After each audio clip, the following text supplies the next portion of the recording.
So I started with, in a more conventional way, saying that the relationship we have with ephemera, with the atmosphere, or with the temperature, or with the things was a kind of reaction against the obsessive relationship with the object within art.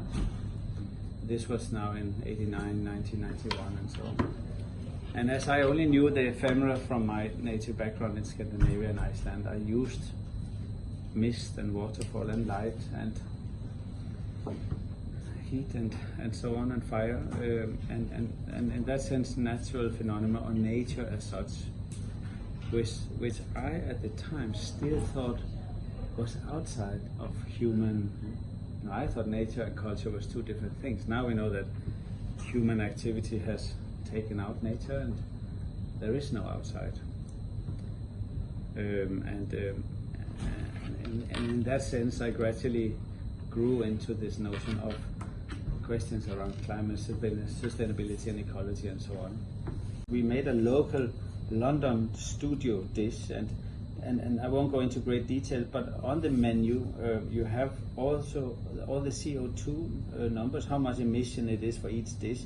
And interestingly, the ambition was, and I think we can say we have succeeded, because an average meal in the UK, which is interestingly the same as in Germany, you would think that I'm not sure about France. I was like probably worse. No offense, but anyway, the average meal in the UK is 1,583 grams of carbon emissions on an average.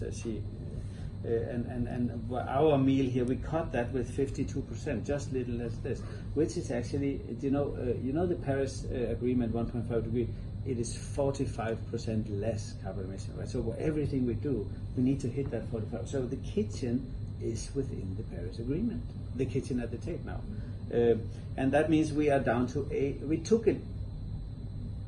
we are better by 839 grams. This is interesting, and I think that the collaboration we have had, not just the curatorial team, but also the museum and my studio, has been very diversified into all these other things. So once you choose to come and eat at the terrace bar, you'll not only have the same food as we have in the studio, we're following the same menu, sort of London deliveries and German Berlin deliveries. But you can have the spiced carrot soup that we have so often in the studio. And as you will find out when you eat and have ordered it, it is 257 gram of CO2 in that one soup. And this, I think, is so interesting. We need to kind of make granular, well, how does things work, right? What are things made of? But we also need to be hopeful and say, well, tomorrow are gonna be better than yesterday. So otherwise people will not eat the soup. You understand? Then they will just keep eating the steak.